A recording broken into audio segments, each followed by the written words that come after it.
Hi there, welcome back to my space and welcome back to the channel. So today I'm going to take the Schecter.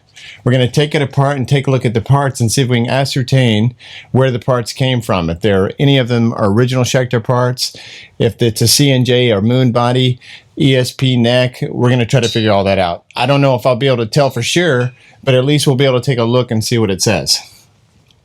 Like I said, I've taken it apart before, and I remembered that there was a signature, maybe somebody named Jamie, and blue ink in the neck pocket. And I think maybe the C&J stamp, if I'm remembering correctly, but let's take it apart and find out. So I forgot and left my little string winder thing at home, and these vintage style ones have more winding on them, so it's kind of nice to have those that little turning tool, but I think I can get them off pretty quickly. But I'm going to take the strings off, and I like how they use the vintage string tree. These are nice, these little circle ones, as opposed to the metal one that is kind of ugly. I think the round ones look nicer. And that's the original kind of 50s telly look. It's kind of cool how they mixed original looks with like kind of 80s or late 70s souped up stuff. So I'm just loosening up these strings. It's kind of slow going there. That one came right off.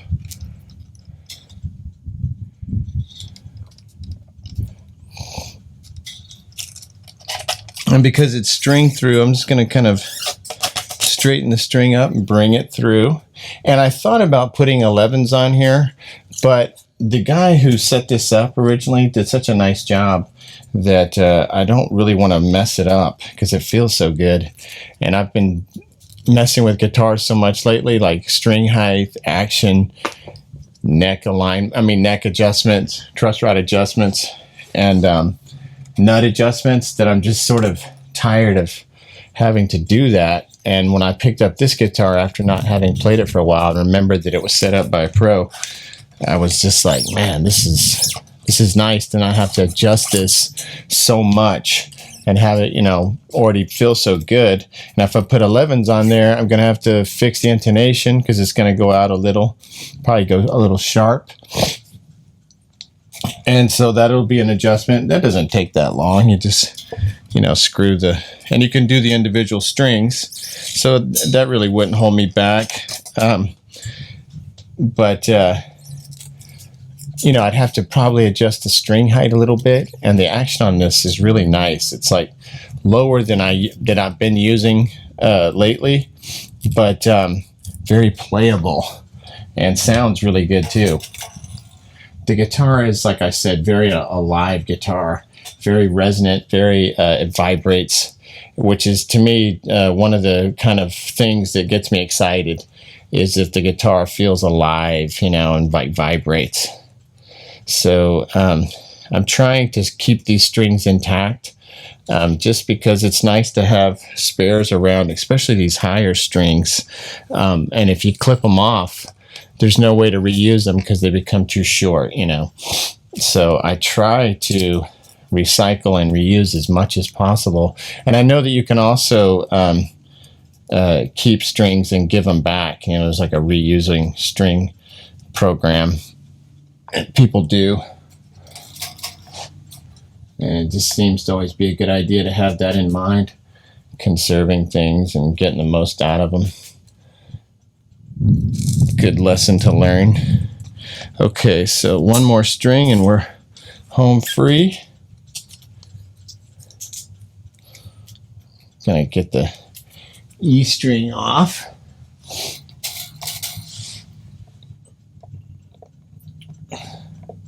And this one usually is the longest.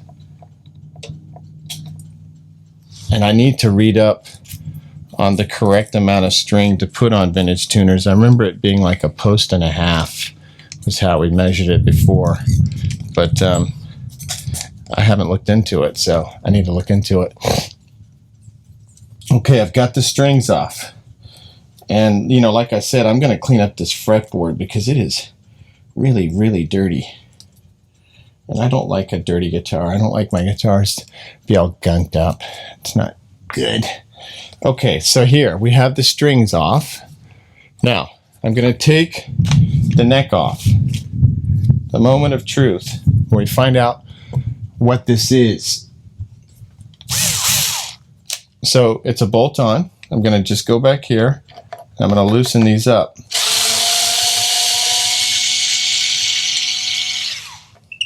Probably just go in an X pattern.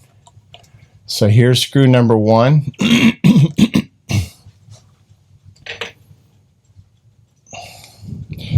I'm going to go at an angle down, unscrew this one.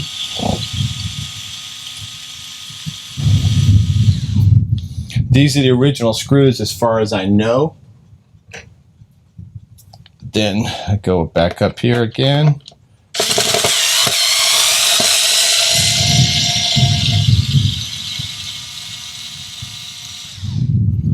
Okay.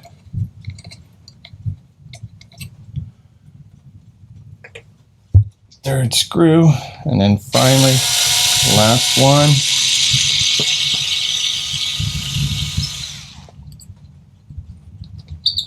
Take this one, I can feel the guitar popping up, and I want the neck to fall on the ground. And I can hear rain coming down. If you hear rain and thunder, that's what that is. Rainy night in Georgia. Okay, here we go. So we're taking the neck off carefully. Okay, there's something on the neck. I'll tell you what that is in a second. It's a signature. Janie Hunter.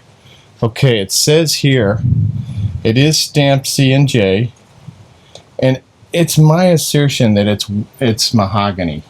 I think the wood is mahogany.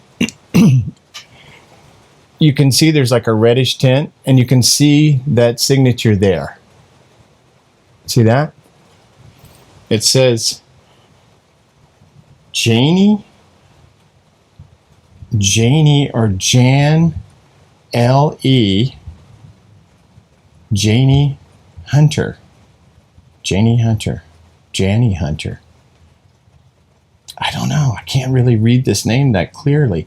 3/14/1985. So I forgot that it had a date in it too. So it says 3/14/1985. It is indeed a C&J body. Or at least it's stamped C&J, so it came in their possession. Looks like it's a 2-piece body. C&J. And it's, it's solid body. 3/14/85. That's fascinating. See that?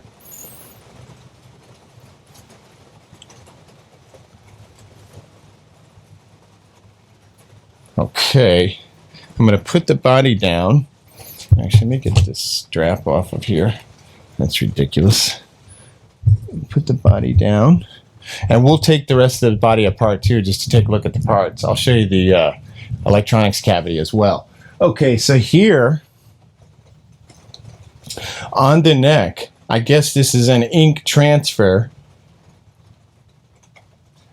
of the same thing. Jan or Jamie's signature along with that date of 3/14/85, which is kind of cool. We know the exact date that it was born. 3/14/85. I graduated from high school in 1986, Bel Air High School, Houston, Texas.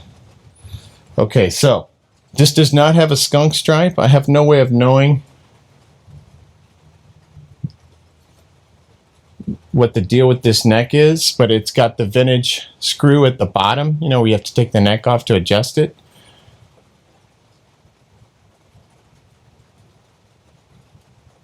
And it feels great. It's a 1-piece neck. You can tell that. I'm pretty sure. It's a 1-piece bird's eye maple neck. Now, the bird's eye maple figuring is very, very minor, but it is definitely there. So I will show you what I'm talking about. You get like this nice figuring all the way through it, but then right here, right here on the edge here. Take a look at that. If you hopefully you can see it. You see that figuring? That's why I wondered if there was any chance this was a holdover, but it does not have the skunk stripe, and I know most of their necks did. So it could be an ESP neck. I don't know. It is Schecter branded machine heads, so I know those are probably Schecter. Let's see what happens with the rest of the guitar. So I'm going to set the neck aside, bring the body back up, and I'll show you real quick what the electronics look like. I don't know what you'll be able to see out of it, but it's a push-pull. It's a push-pull electronic system, and there's lots of sounds available to the guitar. So you have basically kind of like a Les Paul type, a Gibson type. You have basically a Gibson style wiring system with a Gibson like switch, like a Les Paul type switch. And then you have all these extra options because of the push-pull pots. I forgot how many potential sounds, but it's quite a few for just a tone and volume knob, you know, unlike the Les Paul that has the two volumes and the 2 tones. Okay, so let me get these screws off. And I'm assuming all this stuff, there's nothing unusual. There's a little piece here to protect the wood. Good. Take these screws off. Remove the back plate. Remove that. And I put, back in the day, I put a big Angela Instrument oil cap in here, and you can see how I have those 2 caps shoved down in there. But look at that big old oil cap in there. I think sounds amazing. Sounds really fantastic. I should do that with all my guitars. I just did that for fun. This is back when I was wiring a lot of hi-fi, and I got really into copper foil and oil caps, and silver foil as well. This is actually silver foil. Look at this baby. Look how big that thing is. And they're really for hi-fi. But this thing sounds incredible. I can't say that it's the cap that's making it sound nice, because most of the time I don't even have the cap engaged. So, shoot, I just dropped a screw. Let me get this back on.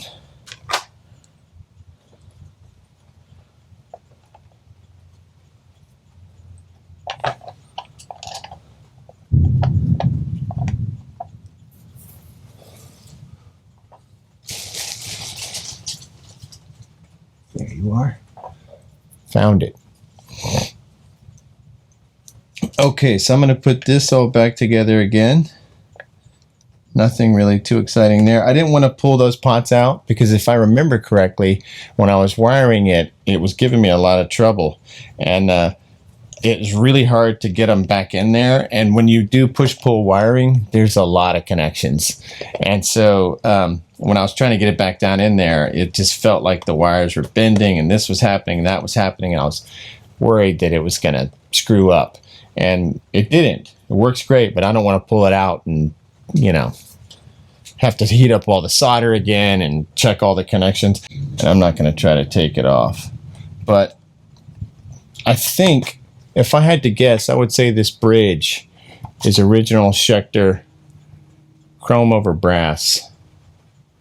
Sure looks like it. And I think these are Schecter saddles. So I'm going to say that that is Schecter.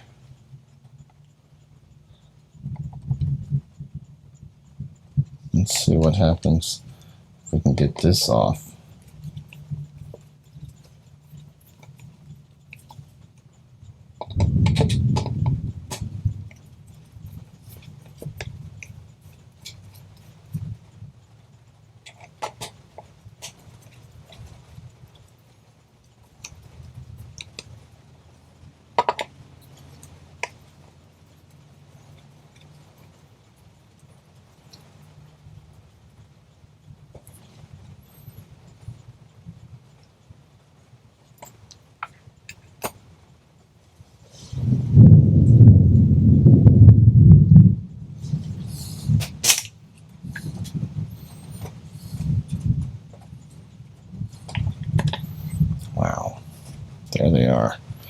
Okay, this kind of is exciting. I just took the pickup off, and as I'm looking at it, I'm seeing that big thing of epoxy that we read about from Foxy Guitars, I believe it was, and Brad Hodges. Brad Hodges told the story of how they would fill it with epoxy, and it is filled with kind of this very odd sort of epoxy with the Schecter Guitar Research sticker on it. So check this out. I believe, see if you can see that. Schecter. There's the epoxy. There's the sticker.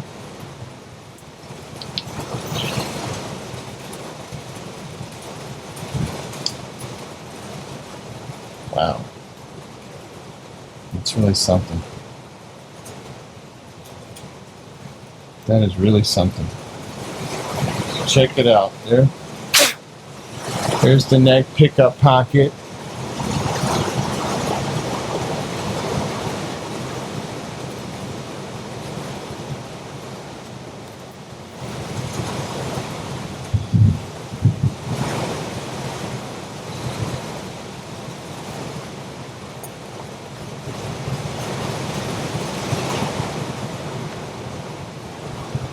Wow, that's really cool.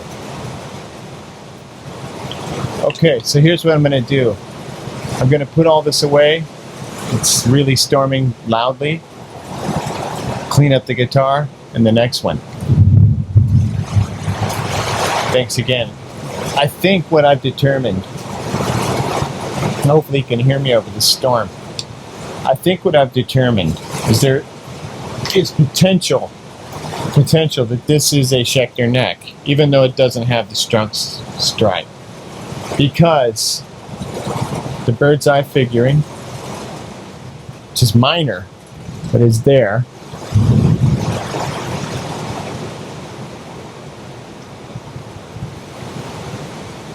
It's minor, but it's there.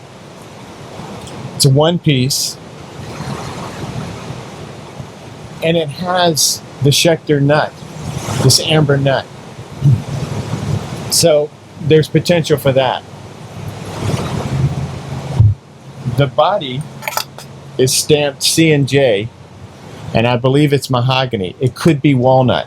I can't tell the difference yet, but mahogany, my experience with it is it's a reddish wood, and this is a reddish wood, and it sounds like mahogany, but I haven't had enough time with walnut to decide if I can understand what walnut sounds like. So I don't know if it could be walnut. And because it has a maple neck as opposed to a mahogany neck, it's not a pure mahogany tone.